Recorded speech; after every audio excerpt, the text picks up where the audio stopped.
Hello everyone. Today I'm going to discuss about the directives used by UPSC in mains exam. While these directives are easy to understand, we need to do significant practice ताकि examination hall में जाके आपको clearly समझ में आए कि examination में question की डिमांड क्या है और एक चीज को आप दूसरी चीज से मिस्टेक ना करिए।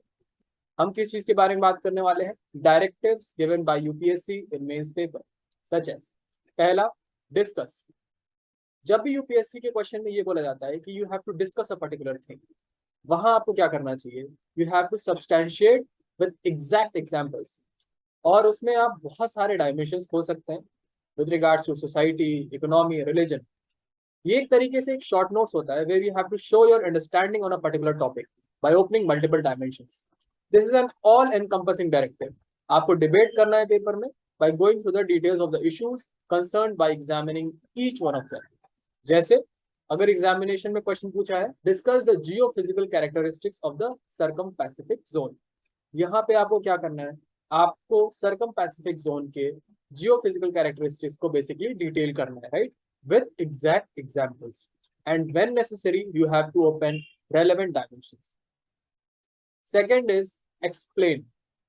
Explain is very similar to elucidate. Both elucidate and explain are very self-explanatory. इसमें आपको क्या करना है? You have to bring out things very clearly. जैसे एग्जामिनर को उस चीज के बारे में ऑलरेडी आइडिया हो। जैसे आया था, what is Cyberdome project? Explain how it can be useful in controlling internet crimes in India.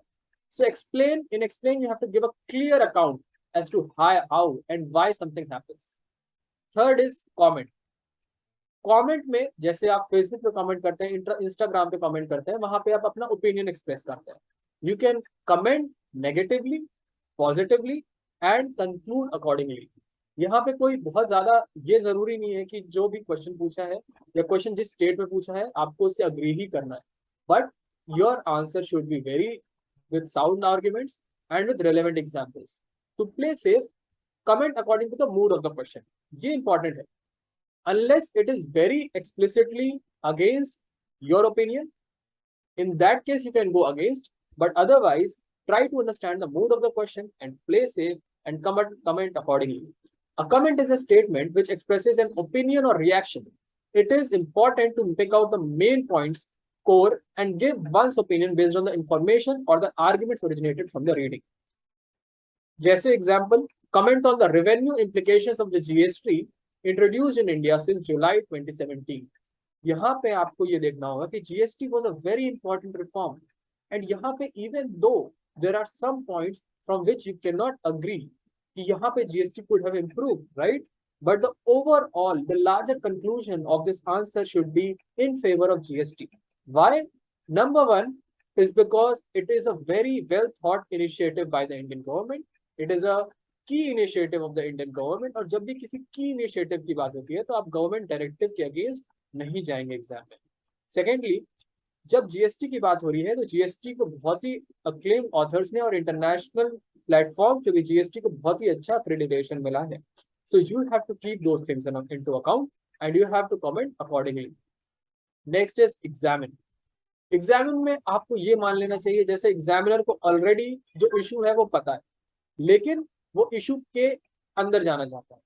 जैसे here the examiner is looking for unique points other than the normal। आपको सिर्फ जो नॉर्मल पॉइंट्स जो सब जगह होते हैं, जो आप सब जगह लिखते हैं, उनको नहीं, कुछ और new points you have to bring out. Such as examination में क्वेश्चन आया था, examine the role played by overground workers in assisting terrorist organisation in agencies in insurgency affected areas. Discuss measures to neutralise influence of overground workers. यहाँ पे आपको clearly बोला गया है कि there is a role played by overground workers. इस चीज को आप डिनाई नहीं कर सकते, दिस इज एक्सेप्टेड फैक्ट। इस चीज को आपको एक्सप्लेन करना है, right? So you can not say that there was not a lot of role played by, in your conclusion you cannot say that there was not a lot of role played by the overground workers। you have to accept that fact and you have to put out arguments in support of this fact, right? then comes critically examine या फिर critically evaluate। जब भी word critically use होता है examiner के द्वारा, उसका मतलब ये होता है कि it demands a fair judgement from you. You can not take a single stance और be blind to other facts.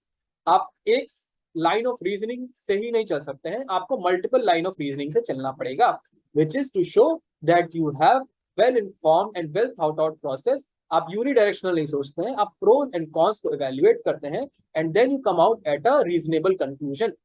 This is why critically examine is very important. ये एक एज अ ब्यूरोक्रेट आपकी सोच को दर्शाता है whether you can make a fair assessment of a particular topic. Next is evaluate. Evaluate या analyze. जब भी आपको एनालाइज करने को बोला जाता है, आपको क्वेश्चंस को सेगमेंट्स में ब्रेक डाउन करना चाहिए and careful examine the details and inter relationships. चीजों के बीच में क्या रिलेशन है, चीजों को डीपली ब्रेक डाउन करके आपको अच्छे से एग्जामिन या एनालाइज करना। Analyse is digging deeper than examine, but into every aspect of the question. Usually the directive analysis is given whenever that question demands a detailed explanation of various parts. जैसे exam में question आया था, analyze the pros and cons of deep sea mining. यहाँ पे similar to critically आपको चीजों को break down करना है, pros and cons इसमें explicitly mention किया है, but whenever analyze is written, you have to break down things into smaller parts, right? Next is critically evaluate. Critically evaluate, give the pros and cons and say why the negative weighs more than the positive. जैसे FDI in retail is a must for the modernization of retail sector in India. Critically evaluate, right? इसके बाद last है enumerate या outline. Enumerate, as the name suggests, is listing out the detailed points, right? जैसे exam में question आया था, पाला period is the most significant phase in the history of Buddhism in India. Enumerate. In this, you have to list down various aspects that you think proves your point, your argument. Without justification, through examples, illustrations, the answer will not be up to the mark. तो आपको जो भी आप अपने arguments दे रहे हैं, वहां पे आपको examples से अपने answers को enrich करना है, and you have to make it appear much more sound and reasonable. So you need to give exact examples here also. जैसे आपको इस पॉइंट को प्रूव करना है कि पाला period is the most significant phase in the history of Buddhism, उसके line of reasoning में जो भी आर्गुमेंट्स हैं, जो भी एग्जांपल्स हैं, वो आपको देने हैं। Lastly what I will want to say is कि ये जो चीज है, जो डायरेक्टिव है, वो आपको समझ में आ जाएगा, बट एग्जाम में आपको इंस्टेंटली उस तरीके से आंसर करने के लिए you have to go through a lot of practice, every day you have to practice. और ये चीज आपके बिल्कुल डीएनए में आ जानी चाहिए कि आपने देखा question and you start understanding what the question demands from you. आपको 2 मिनट नहीं लगाना पड़ रहा है क्वेश्चन को समझने के लिए। सेकेंडली, आप गलत लाइन में नहीं जा रहे हैं क्वेश्चन को सॉल्व करते वक्त, बिकॉज अगर आपसे कमेंट पूछा है एंड आपने क्रिटिकली एग्जामिन कर दिया तो आप बहुत सारा टाइम वेस्ट कर सकते हैं। आपसे क्रिटिकली एग्जामिन पूछा, आपने कमेंट कर दिया, then you have not answered the question holistically, right? So only through practicing answer every day, keeping in mind the different directive words और क्वेश्चन क्या डिमांड कर रहा है और वर्ड लिमिट क्या है, you will be able to write fast and think fast in the examination hall. Thank you, happy learning.